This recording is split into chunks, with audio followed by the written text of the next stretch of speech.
Estará con nosotros el ex director del Servicio de Rentas Internas. Eh, claro, hay varios temas para analizar en lo concerniente al tema tributario.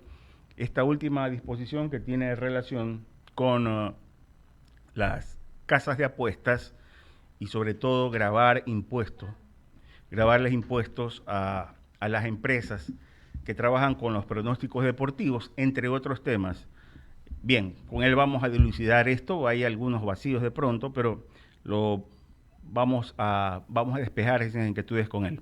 A esta hora saludo a José Villavicencio, él es el presidente del Frente Unitario de Trabajadores, el FUT, y lo saludo, le doy la bienvenida. Y bueno, en todo caso, están programadas movilizaciones para este 4 de julio. El tema son esta liberación, si se quiere, a los subsidios de los combustibles. Y en este sentido, José, sería importante conocer, y el país también de igual manera, a quienes nos ven y quienes nos escuchan, cuál es el motivo o el tema que lleva a esta movilización. Buenos días. Buenos días, Enrique. Un gusto poder saludar a usted y a toda su audiencia. El Frente Unitario ha convocado a esta jornada del 4 de julio frente a la medida del presidente Daniel Noboa de incrementar los precios de los combustibles en 26 centavos, cerrando el 2024 en un promedio aproximadamente de $3 el galón de combustible. Y nosotros consideramos de que al subir la gasolina sube todo y el afectado va a ser el pueblo ecuatoriano y eso va a agudizar aún más las condiciones de vida como tal, ya afectado por el tema del incremento de 3 puntos de el IVA como tal. Entonces, agudización aún más a la pérdida de poder adquisitivo, inflación, el tema de la especulación como tal y el alto costo de vida obviamente se verá reflejado como ya se está viendo en algunos productos luego de haberse incrementado el precio de los combustibles como tal. Y por eso es de que nosotros hemos convocado a esta jornada en todo el país este 4 de julio. Correcto. Bueno, en todo caso el gobierno ya anunció una tabla y entiendo que, o sea, el tabla para manejar esta compensación en el tema combustibles. Entiendo que también al momento hay mesas de diálogo. A mí lo que me llama la atención, José, es que este sector que debería haberse afectado por el momento no haya exteriorizado su inconformidad. No sé si usted tenga otra lectura al respecto. Mire, nosotros respetamos mucho los criterios de la vigencia del taxismo, que es con quien el gobierno se está reuniendo. Pero ellos han visto por sus propios beneficios y no la afectación al pueblo ecuatoriano. Porque esos 5 millones de ecuatorianos que están subsistiendo con $1 al día no están pensando en coger una carrera o hacer uso de este instrumento que es el taxismo, sino de cómo llevar el pan a sus hogares.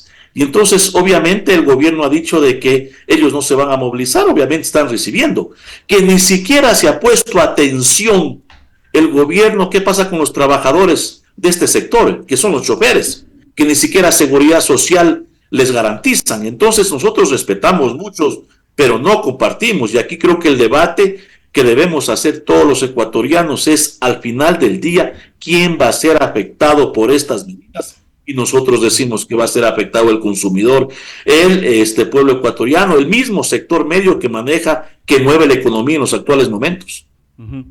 Y en este sentido, José, siempre hay esta crítica en cuanto a movilizaciones, en cuanto a paros, y dicen que siempre hay el hecho de aplicar el derecho a la resistencia, perdón por la redundancia, pero más allá de eso, Ecuador se caracteriza no por ser un país propositivo, o sea, siempre criticamos incluso hasta lo bueno, pero y en este caso hay algún mecanismo como para aliviar, si se quiere, esta carga, no solamente impositiva, la carga también ahora que tiene relación con los subsidios, porque yo no me aparto de usted y yo no soy economista, pero estoy, desafortunadamente, tengo que coincidir en el sentido de que cuando se aplican medidas como esta, hay quienes pescan a río revuelto y finalmente elevan el precio de todo, al subir el precio de la gasolina, incluso hasta cuando se anuncia simplemente un incremento en el sueldo,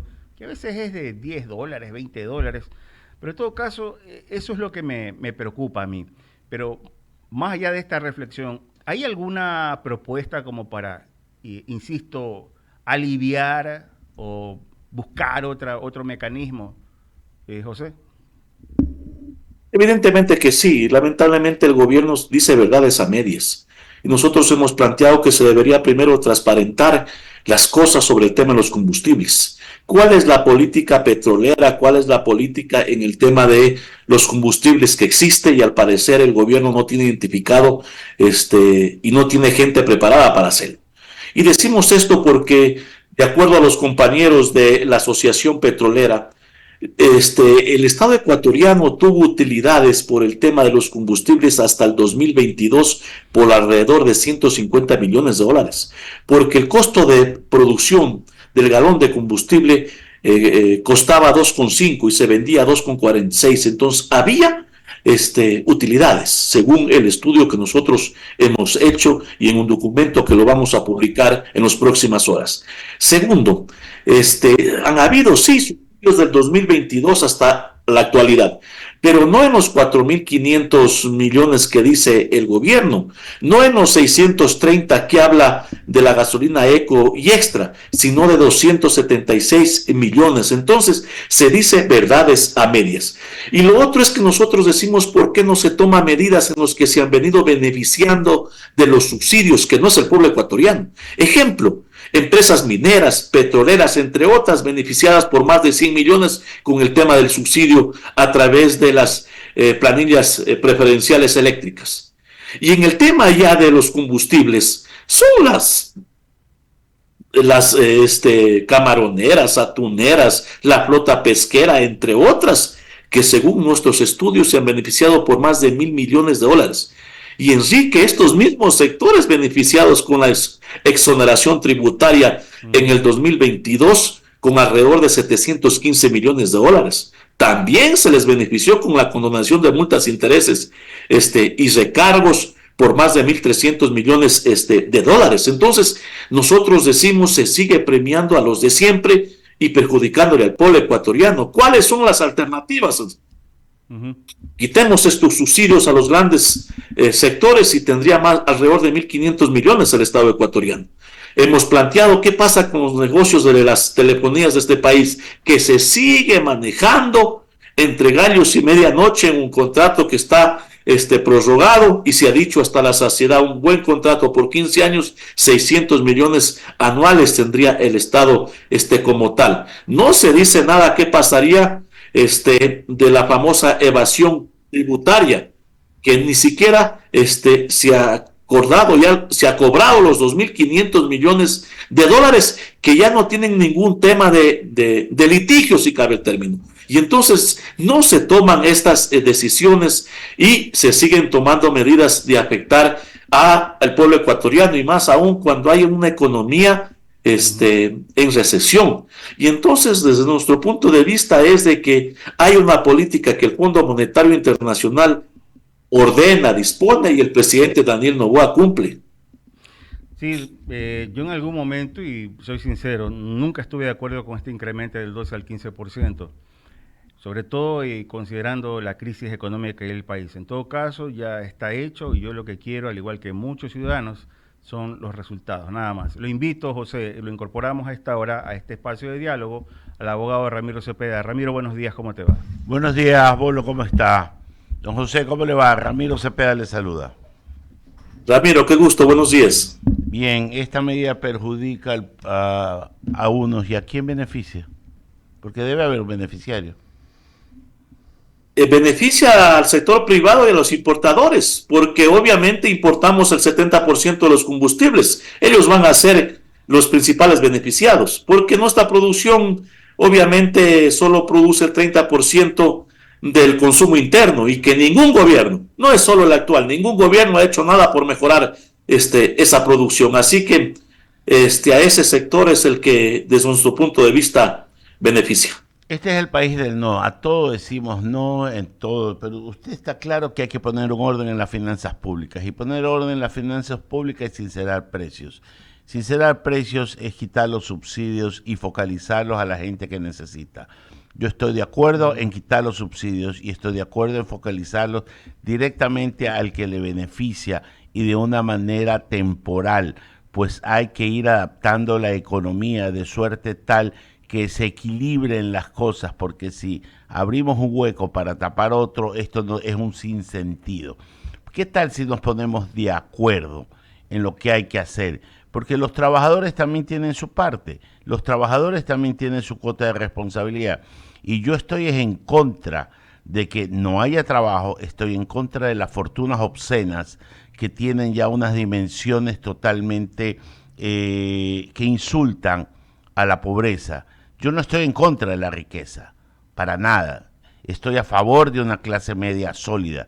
Estoy a favor de que el pobre no tenga que recibir un bono, sino que tenga trabajo. Pero para todo esto hay que ordenar y mojarse el poncho en alguna suerte de sacrificios que en el camino debe irse dando. ¿Cuál es el planteamiento del FUT en esta línea?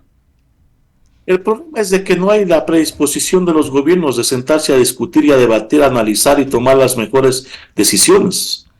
Porque claro, se cree de que se lo sabe todo y entonces nosotros planteamos, tomamos las decisiones por parte del gobierno y se ejecutan.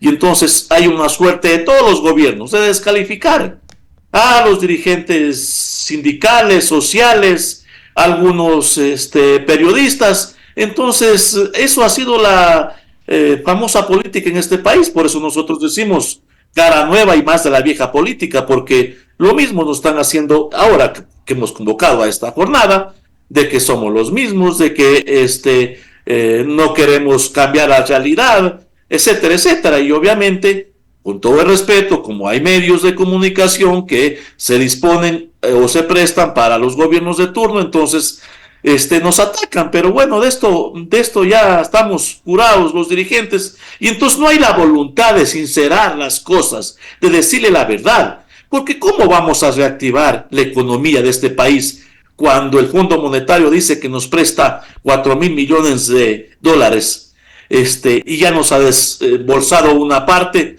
pero el mismo ministro de Finanzas dice que ese desembolso sirvió para pagar más deuda?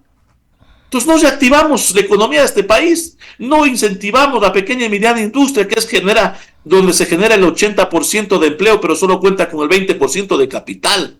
Y entonces más deuda para pagar más deuda, no mejoramos las condiciones de vida como tal. Entonces no hay la voluntad de los gobiernos de sentarse a discutir, a debatir y tomar las mejores decisiones pensando en los ecuatorianos, si no se sigue pensando en los de siempre. ¿Cuántas son las familias más poderosas de este país? Podemos poner un ejemplo, entre bancos y cooperativas, creo que son 23 bancos y cooperativas, que manejan fortunas inmensas, mientras el pueblo ecuatoriano tiene que ver cómo subsiste. Entonces, obviamente esas políticas han sido las que nosotros condenamos. Le voy a hacer una pregunta conceptual. ¿Usted está de acuerdo con que una empresa pague utilidades en vez de pagar un mejor sueldo? Porque la empresa paga utilidades cuando las tiene, pero el empleado no asume las pérdidas cuando la empresa las tiene, que también es una opción. ¿Usted no preferiría que se pague un mejor sueldo que se reciban utilidades? Cosa que me parece a mí que es antitécnico. Mire, nosotros siempre hemos planteado de que hay que mejorar los ingresos de las personas trabajadoras, porque eso reactiva la economía mensualmente. El tema de las utilidades las recibe anualmente en el mes de marzo, en base, luego de que la empresa ha tenido utilidades, luego obviamente de que ella pueda cubrir sus gastos, y obviamente que tienen anualmente. Y entonces, si es que se mejora los ingresos de este país, podemos mejorar la economía. Y no se entiende tampoco eso, no se entiende. Le hice una pregunta conceptual, ¿ya? Y quiero una respuesta. Ya, tienen que haber mejores sueldos y las empresas que tengan utilidades también entregarlas. Ahí no estamos de acuerdo. O es lo uno o es lo otro, tampoco, pues no asumen las pérdidas cuando tienen que asumir. Y usted no es empresario. Tengo clarito que usted no es empresario, porque si fuera empresario tuviera otra óptica. porque unos son las empresas que ganan dinero, pero no todas ganan dinero. Unas son las empresas que tienen malas prácticas y otras muchas que son las más que tienen muy buenas prácticas. Pero en este es el único país, si no de los únicos, que se reconocen utilidades a quien no ha invertido un solo centavo. No estoy hablando del trabajo. Para el trabajo está la remuneración, que no ha invertido un solo centavo en el capital y sin embargo reciben utilidades. El 15% de las utilidades que hayan tenido. Y si la empresa no ha tenido utilidades, no se entrega al trabajador. No es de que tenga o no tenga, tiene que entregarse. Si es que hayan generado utilidades anualmente, se entrega el 15% a las personas trabajadoras. Claro, señor Villavicencio. Yo le estoy haciendo una pregunta conceptual. La pregunta conceptual es que no puede tener derecho quien no invierte un centavo. Él tiene derecho a una justa remuneración en la relación directa al trabajo y a la riqueza que genera a su empresa. Porque cuando la empresa tiene pérdidas, el trabajador no las recibe y tiene su salario al día. Estoy hablando de las empresas que hacen buena práctica. Bueno, respetamos mucho el criterio, pero evidentemente no lo compartimos porque la empresa también tiene sus utilidades, su desarrollo con el capital que pone, pero también con la fuerza del trabajador. Sí, por eso también debería asumir las pérdidas. Don José, buenas, que tenga un buen día. Muchas gracias por la entrevista. A ustedes, buenos días, un abrazo a la distancia. Un abrazo. Cómo no, mi querido Bolo, ¿cómo está usted? ¿Qué le parece si abrimos el espacio a las menciones Vamos con el espacio de las menciones. Aquí lo estaba extrañando Eriquita. No, Eriquita ya no me quiere. Ya no la quiere. Ya no me quiere. Muy bien. Brasil, España, Japón,